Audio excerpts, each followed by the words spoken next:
So I have unlocked the mountain layer. I have locked the other layers, and I am going to zoom out here so I can see what's going on. And now what I'm going to do is start out and move my mountains off to one side of my screen. And because this is a movie clip, I can right click on the object or right click on the frame and choose Create Motion Tween. And when I create Motion Tween, it automatically creates 1 second of animation. My frame rate for my movie is set to 24 frames per second. So because of that, it added 24 frames with this tween. Now if I want my mountains to move across the stage, to do that, all I have to do is take my mountains and move them across the stage. Now I didn't move them in a very horizontal manner, so my mountains are going to, if we scrub this, it looks like they're sinking down. If I wanted it to just look like the camera was doing a straight horizontal panning action, to pull that off, I need to then be a little more careful when I move my mountains. So I'm going to undo this a little bit here. And at the end, I'm going to hold down the Shift key as I move it, and that locks it into a horizontal. So now I know I moved it in a dead horizontal manner. And I could also pay attention to the Y value of my object in my different keyframes. So I can do it numerically. So now my mountains are going to move really fast. So if we look at this, that's a lot of distance to cover. Now, if you notice, everything else disappeared because everything else does not have any frames yet. They only exist in that first frame. So because of that, I need to extend them out. So if I go to my sky and ground and hit F5, that extends that out. If I go to my stage guide, extend that out, F5, and now we can see we have the mountains moving across the stage.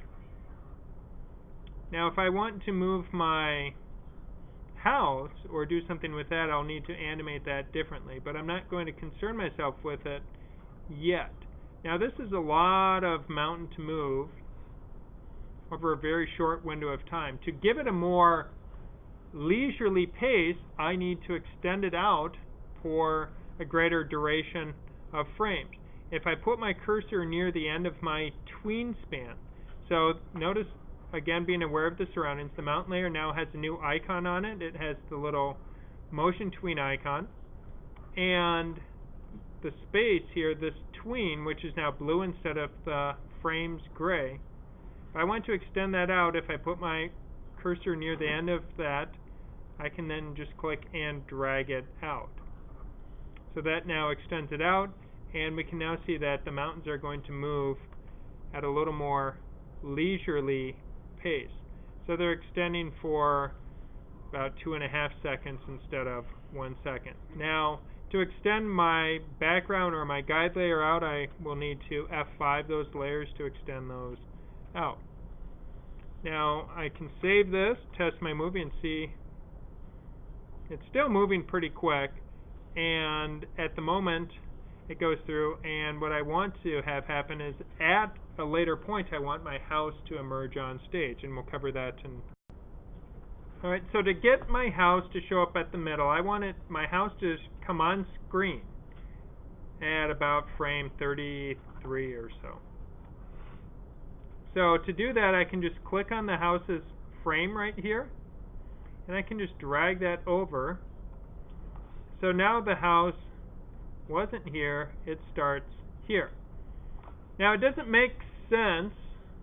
I mean, it's an animation, so anything can happen. I mean, it makes perfect sense for it just to appear, because that's what animation can do. But if I'm trying to mimic a cinematic effect, that probably doesn't make sense. So my house is going to start out, whoop, grabbed the wrong layer, and I could have prevented that by locking the mountains now that I'm done with the mountains. So I need to lock the mountains, unlock the house per the suggestion of the class, which I chose to ignore at my own peril, and we saw the consequences of that. Lock the mountains, unlock the house.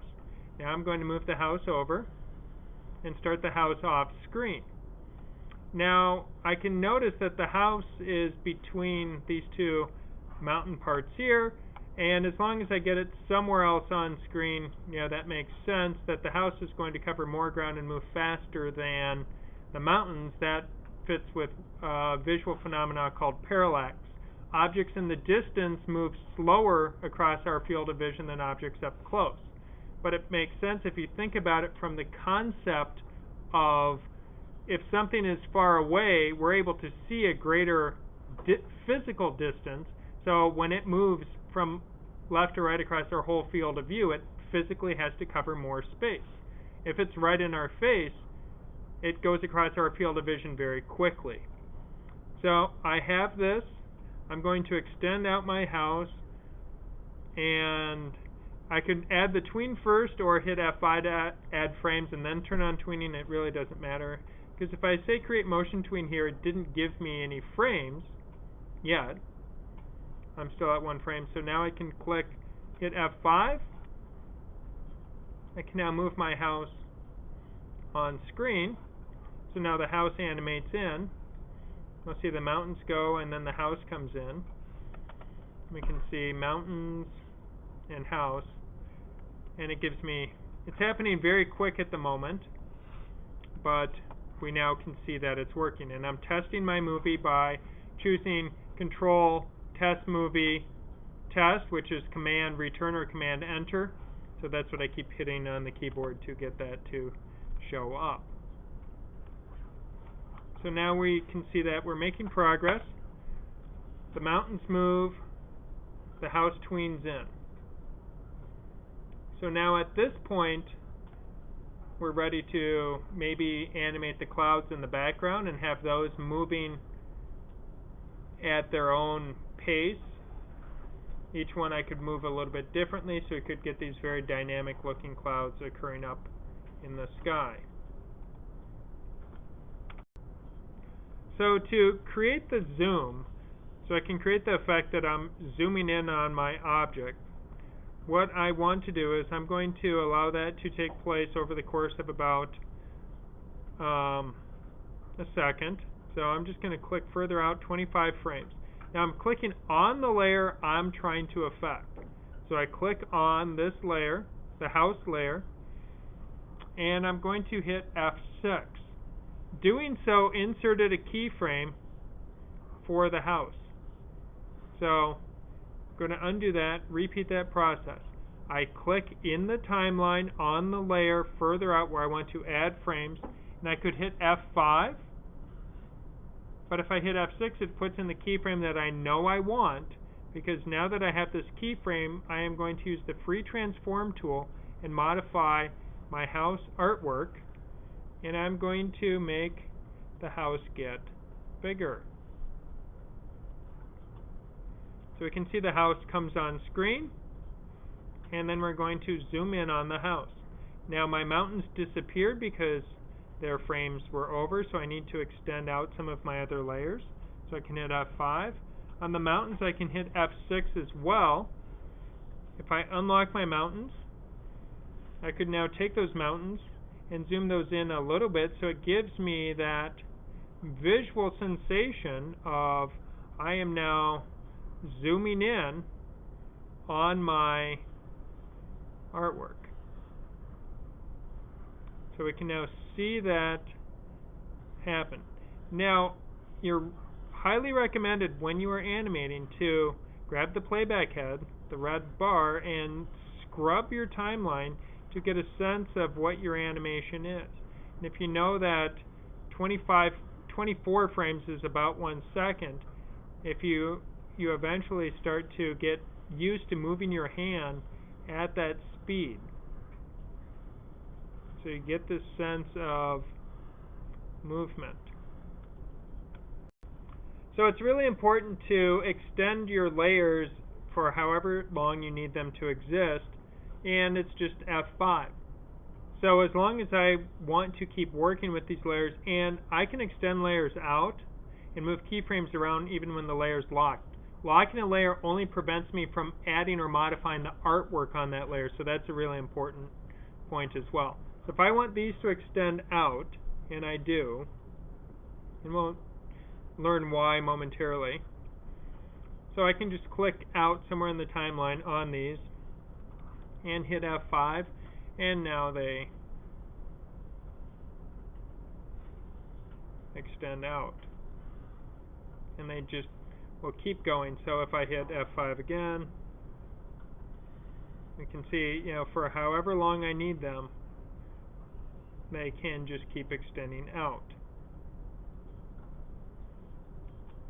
Now if I test my movie, we'll see it. And now it just sits there. So Command Enter to keep testing your movie and see your animation take effect. Now once the house comes here and zooms in, I suppose I need to animate my clouds since I went to the hassle of drawing them and putting them each on their own layer. So I'm going to go back and look at that on screen here. So I can see here are my clouds, cloud 1, 2, 3, 4, waiting for some animation to take place. So to do that, I can right click on a cloud and choose Create Motion Tween. And if I do that, it will bring them to life.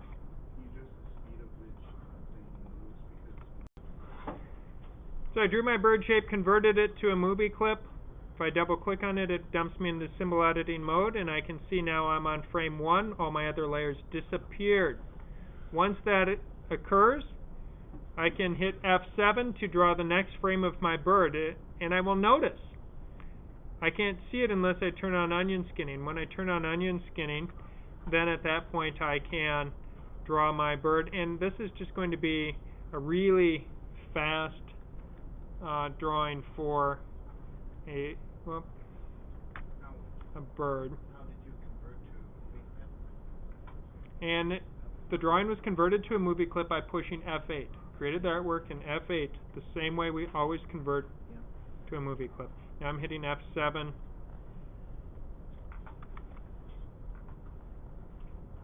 You do the same thing with stick figures too? You can use this technique for animating everything. So we have a basic ugliness, and I will be throwing this one away and using my better drawn bird a little bit later, but I just wanted to cover the process of the frame by frame. So here's my bird.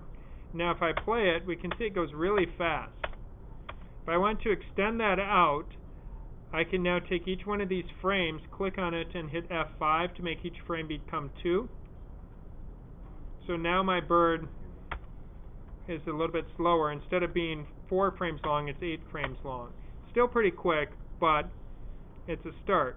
Now if I test my movie, we'll see that the bird, and again, that's not a very attractive looking bird, so I'm looking forward to using my better artwork bird, but we can see that the bird now, its 8 frames is looping continuously while that bird is on stage.